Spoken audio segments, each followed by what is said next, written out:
राधे राधे, जय श्री कृष्णा। ये आदतें लाती हैं बदनसीबी। कभी सोचा है क्यों कुछ लोगों की ज़िंदगी में सब कुछ होते हुए भी सुकून नहीं होता। घर बड़ा होता है, पैसे बहुत होते हैं, लेकिन किस्मत हमेशा रूठी रहती है। कभी व्यापार में घाटा, कभी रिश्तों में तनाव, कभी मन में बेचैनी। और ये सब क्यों होता है? क्योंकि हमारे जीवन में कुछ ऐसी आदतें चुपचाप घर कर लेती हैं जो भगवान की कृपा को रोक देती हैं और धीरे धीरे हमारे जीवन में बदनसीबी का जाल बुन देती हैं। ये आदतें इतनी साधारण होती हैं कि हम उन्हें गलती भी नहीं समझते, लेकिन ये छोटी छोटी गलतियां बन जाती हैं। कर्मों का बंधन। और जब कर्म बंध जाते हैं तो भाग्य भी झुक जाता है। आज हम बताएंगे आपको वो छिपे हुए संकेत, वो आदतें जो इंसान की किस्मत को दुर्भाग्य में बदल देती हैं।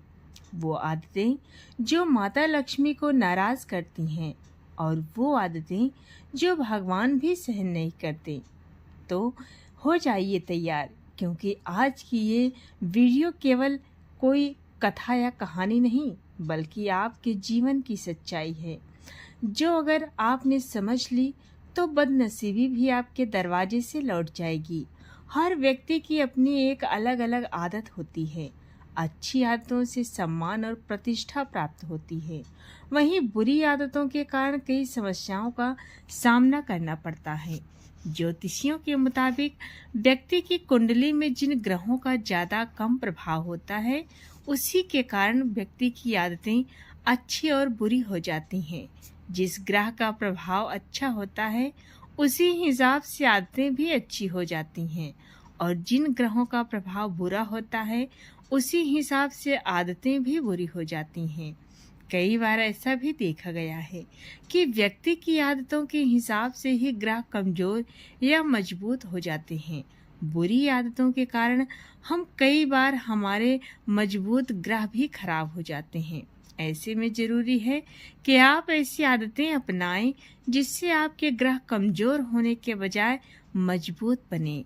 इसके लिए जरूरी है कि जो ग्रह आपकी कुंडली में कमजोर हैं, उसकी आदतें न अपनाएं, बल्कि ऐसी आदतें अपनाएं जिससे वो ग्रह मजबूत हो सके और उनका फायदा आपको अपने जीवन में मिल सके। आइए जानते हैं किन आदतों की वजह से बिगड़ सकता है आपका और हमारा भाग्य। पहली आदत है पैर हिलाना। अगर आप बैठे बैठे पैर हिलाते हैं तो इसका मतलब ये है कि आपके मन में कोई बात लगातार चल रही है, यानी आप किसी चीज के बारे में लगातार सोच रहे हैं। इसका मतलब होता है कि आपका चंद्रमा कमजोर है। ऐसे में जो लोग खाली बैठे हुए पैर हिलाते हैं, वो मानसिक रूप से कमजोर होते हैं और इन्हें तनाव लेने की आदत होती है। अगर आप पैर हिलाने की आदत को ठीक कर लेते हैं तो इससे आपकी मानसिक स्थिति ठीक होती है। दूसरा है नाखून चबाना। बहुत सारे लोगों में आपने नाखून चबाने की आदत देखी होगी। जो लोग नाखून चबाते हैं उनका सूर्य कमजोर होने लगता है और इन लोगों की आंखों की समस्या का सामना करना पड़ता है। अगर आप इस आदत को ठीक कर लेते हैं तो आपका मान सम्मान बढ़ेगा और आपकी सेहत में भी सुधार होगा। सिस्टम फॉलो न करना। जो लोग जूते, चप्पल, कपड़े, घर और किताबों को सिस्टम से नहीं रखते, उनका शनि काफी कमजोर होता है। ऐसे लोगों को रोजगार में उतार चढ़ाव का सामना करना पड़ता है। साथ ही ऐसे लोगों के घर में चोरी चमारी जैसी घटनाएं भी घटित होती हैं। इस आदत को छोड़ने से रोजगार में स्थिरता बढ़ती है, मतलब आती है। ऐसे में अगर आप अपनी चीज़ों को अच्छे से रखेंगे तो इससे आपका करियर बेहतर होता है और घर के बच्चों की शरारतें काफ़ी कम हो जाती हैं। अगला है बेडरूम और बाथरूम की सफाई न करना। जो लोग अपने बेडरूम, बाथरूम में सफाई नहीं करते, ऐसे लोगों का शुक्र कमज़ोर होता है। ऐसे में ज़रूरी है कि आप इन जगहों की सफाई का खास ख्याल रखें। इससे आपको काम में लगातार सफलता नहीं मिलती। ऐसा करने वाले घर में रहने वाले सदस्य मानसिक तनाव का शिकार होते हैं। अगला है पशु पक्षियों को दाना न डालना। पेड़ पौधों को अगर आप जल नहीं देते या फिर पशु पक्षियों को दाना या चारा नहीं खिलाते तो इससे आपका बुद्ध कमजोर होता है और जिससे आपको कई तरह की समस्याएं हो सकती हैं। अगला है जूठे बर्तन। खाना खाने के बाद बहुत से लोग बर्तनों को रख देते हैं और अगले दिन या सुबह के समय में साफ करते हैं। कहा जाता है कि इससे चंद्रमा और शनि रुष्ट हो जाते हैं, जिसके कारण आपकी सफलता रुक जाती है। दोस्तों, बदकिस्मती कोई श्राप नहीं होती, वो तो बस हमारे कर्मों का आईना होती है। हमारी आदतें ही तय करती हैं कि जीवन में भाग्य का उजाला आएगा या फिर दुर्भाग्य का अंधेरा। जो व्यक्ति अपनी गलत आदत को पहचान लेता है वो भाग्य नहीं अपना भविष्य बदल देता है। इसलिए आज से ही ठान लीजिए, अब से कोई भी ऐसी आदत नहीं अपनाएंगे जो माता लक्ष्मी को अप्रसन्न करें, जो भगवान की कृपा को रोक दे या जो आपके मन की शांति छीन ले। याद रखिए, किस्मत बुरी नहीं होती, आदतें उसे बुरी बना देती हैं।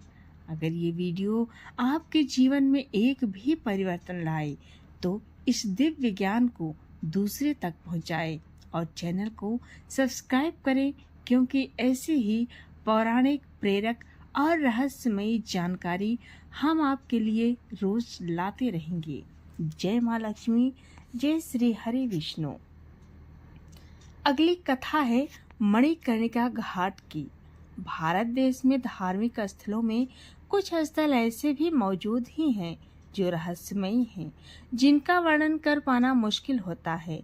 इन सभी स्थलों के पीछे एक प्रसिद्ध पौराणिक कथा अवश्य सुनने को मिलती है। इन्हीं में से एक है काशी के 84 घाटों में प्रसिद्ध मणिकर्णिका घाट, जहां हर साल चिताओं की अग्नि से घाट रोशन रहता है। मणिकर्णिका घाट को मोक्ष स्थली या शिव स्थली के नाम से भी जाना जाता है। भगवान शिव को प्रिय स्थान काशी अपने आप में एक दिव्य है।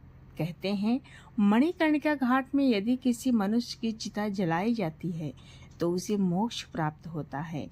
मणिकर्णिका घाट में भगवान शिव मरने वालों के कान में तारक मंत्र बोलते हैं, जिसके बाद वे सीधा स्वर्ग के द्वार पर पहुंचते हैं। मणिकर्णिका घाट का दृश्य अग्नि का रूप लिए नजर आता है, क्योंकि यहाँ 365 दिन और 24 घंटे चिताएं जलती रहती हैं। प्रतिदिन इस घाट पर 200 से 300 शव जलाए जाते हैं।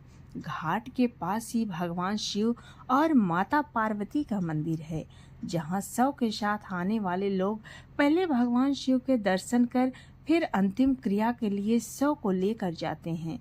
कहते हैं कि इस घाट की अग्नि कभी शांत नहीं होती। सनातन धर्म में पवित्र स्थलों के पीछे एक पौराणिक कथा प्रसिद्ध है। तो चलिए जानते हैं मणिकर्णिका घाट की पौराणिक कथा। पहली कथा के अनुसार यहाँ पर भगवान विष्णु ने हजारों वर्ष तक इसी घाट पर भगवान शिव की आराधना की थी। विष्णु जी ने शिव जी से वरदान मांगा कि सृष्टि के विनाश के समय में भी काशी को नष्ट न किया जाए। भगवान शिव और माता पार्वती विष्णु जी की प्रार्थना से प्रसन्न होकर यहाँ आए थे। तभी से मान्यता है कि यहाँ मोक्ष की प्राप्ति होती है। दूसरी कथा है, यदि बात करें दूसरी कथा की तो भगवान विष्णु ने भगवान शिव पार्वती के लिए यहाँ स्नान कुंड का निर्माण भी किया था, जिसे मणिकर्णिका कुंड के नाम से जाना जाता है। माता पार्वती जब कुंड में स्नान के लिए गईं तो उनका कर्णफूल कुंड में गिर गया, जिसे महादेव ने ढूंढकर निकाला। देवी पार्वती के कर्णफूल के नाम पर इस घाट का नाम मणिकर्णिका कुंड रखा।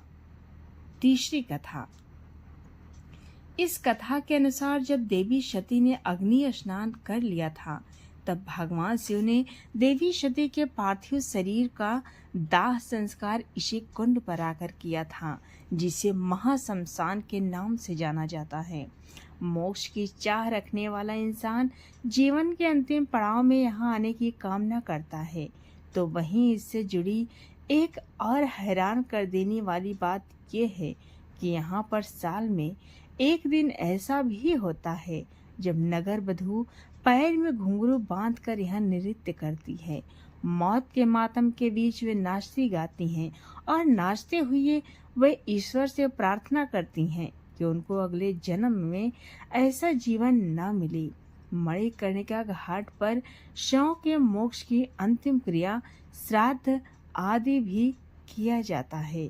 तो दोस्तों, ये थी मणिकर्णिका घाट का रहस्य और पौराणिक कथा। आइए आगे जानते हैं मृत्यु आने के कौन से संकेत होते हैं। मृत्यु एक परम सत्य है। सही समय और नियति के अनुसार मनुष्य मृत्यु को प्राप्त होता है। अकाल मृत्यु और सामान्य मृत्यु में भी मनुष्य का समय निश्चित होता है। अकाल मृत्यु में व्यक्ति की उम्र पूर्ण होने से पूर्व ही वह मृत्यु को प्राप्त होता है। अकाल मृत्यु में गंभीर बीमारी के कारण मृत्यु आना, किसी दुर्घटना में मृत्यु को प्राप्त होना, बुरे कर्म के कारण मृत्यु आना या किसी दुश्मन द्वारा मारे जाने पर मृत्यु को प्राप्त होना। सामान्य मृत्यु में मनुष्य बिना किसी बीमारी या आपदा के मृत्यु को प्राप्त होता है। इससे मनुष्य नियति द्वारा निश्चित एक उम्र और समय में अपना शरीर त्यागता है। शिव पुराण में मृत्यु आने के संकेत। धार्मिक ग्रंथों में युगों का जिस तरह बखान किया गया है, उसी प्रकार शिव पुराण में भगवान शिव द्वारा मृत्यु आने के संकेत को बताया गया है।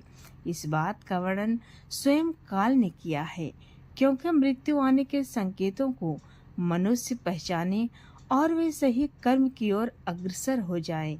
धर्म के मार्ग पर चलने वाली अपनी निश्चित समय सीमा को पूरा करके ही मृत्यु लोक को त्यागते हैं। वहीं अधर्म पर चलने वाले छल, लालसा, मोह, चोरी, द्वेष आदि में पड़कर अकाल मृत्यु को प्राप्त होते हैं। अब जानते हैं मृत्यु आने से पहले कौन से संकेत हमें मिलते हैं। पहला है आसमान में सप्तऋषि न दिखना। किसी मनुष्य को आसमान में सप्तऋषि यानी 7 तारे मनुष्य को न दिखाई दे तो मृत्यु का संकेत मिलता है। ऐसे मनुष्य की मृत्यु आने वाले 5 से 6 महीने के अंदर हो जाती है। दिशाएं न समझाना। सूर्य और चंद्रमा के उदय और अस्त होने की दिशा यदि मनुष्य को समझ न आए तो वह मृत्यु के करीब माना जाता है। चारों दिशाओं में जब मनुष्य भ्रमित होने लगे और दिशाओं को समझने में बार बार गलती करने लगे तो मृत्यु का संकेत है। शरीर का रंग फीका पड़ना। मनुष्य की मृत्यु जब पास आती है तो शरीर संचालन धीमा होने लगता है। शरीर पूर्ण रूप से कार्य करना बंद कर देता है। शरीर का रंग फीका पड़ने लगता है, यानी कि पीला पड़ने लगता है। बालों का झड़ना, हृदय धीमा पड़ना, सोचने की क्षमता कम होना आदि शरीर में काफी बदलाव देखने को मिलते हैं। ये आने वाली मृत्यु का संकेत माना जाता है। तारों का अदृश्य होना। मृत्यु के नजदीक आने पर मनुष्य को आसमान में तारे नहीं दिखते। ध्रुव तारे को भी न देख पाना एक तरह का संकेत माना जाता है।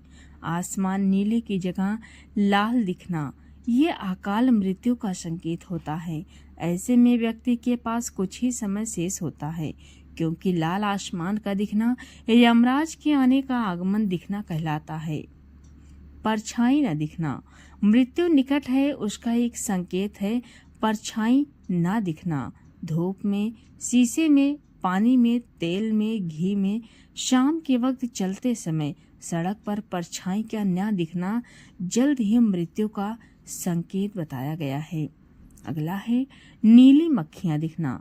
मक्खियों का आसपास घूमना एक आम बात है और आमतौर पर मक्खियों का रंग काला होता है, किंतु नीली मक्खियां जब आपको घेर लें तो ये एक अकाल मृत्यु का संकेत माना जाता है। तो दोस्तों, ये थी कुछ रहस्यमय जानकारी और पौराणिक कथाएं आपको कैसी लगी कमेंट में ज़रूर बताएं और पसंद आई तो अपने दोस्तों में शेयर करें और चैनल को सब्सक्राइब करना बिल्कुल ना भूलें, क्योंकि हम आपके लिए इस तरह के रहस्यमय जानकारी और पौराणिक कथाएं लेकर आते रहेंगे। मिलते हैं किसी नई कथा या फिर रहस्यमय जानकारी के साथ। तब तक के लिए जय श्री कृष्णा।